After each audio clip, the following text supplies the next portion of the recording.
కార్తీక దీపం 2 సీరియల్లో విలన్ పాత్రలో నటిస్తూ ప్రేక్షకులను భయపెడుతున్న నటి గాయత్రి సింహాద్రి తన నటనతోనే కాకుండా తన గ్లామరస్ లుక్స్ తో కట్టిపడేస్తుంది.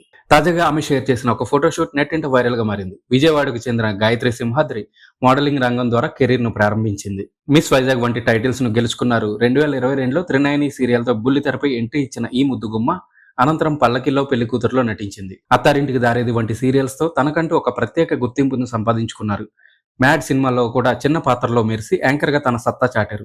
కార్తీక దీపం 2లో జోష్న పాత్రలో గాయత్రి నటన అద్భుతం. గతంలో మోనిత పాత్రలో శోభా శెట్టి ఎలాగైతే ప్రేక్షకులను విలనిజంతో మెప్పించిందో ప్రత్యేకంగా చెప్పక్కర్లేదు. ఇప్పుడు గాయత్రి తన కన్నింగ్ ప్లాన్స్, ఎత్తుగడలతో ఆ స్థాయిలోనే ప్రేక్షకులను అలరిస్తున్నారు. తెరపై అంత క్రూయల్ విలన్ గా కనిపిస్తున్నప్పటికీ నెట్టింట గ్లామర్ లుక్స్ తో చంపేస్తుంది. చీరకట్టులో పంచుకున్న ఫోటోలు కుర్రాలు నాకట్టుకుంటున్నాయి. హీరోయిన్లను తలదన్ని అందంతో తన ఫిజిక్ ని ఎలివేట్ చేస్తూ ఆమె చేసిన ఈ ఫోటోషూట్ ఇప్పుడు నెటిజన్లను ఫిదా చేస్తుంది. సీరియల్స్ లో ఎంతటి విలనిజం పండిస్తూ రియల్లో ఎంత అందంగా ఉంటారా అంటూ నెటిజన్లు కామెంట్స్ చేస్తున్నారు.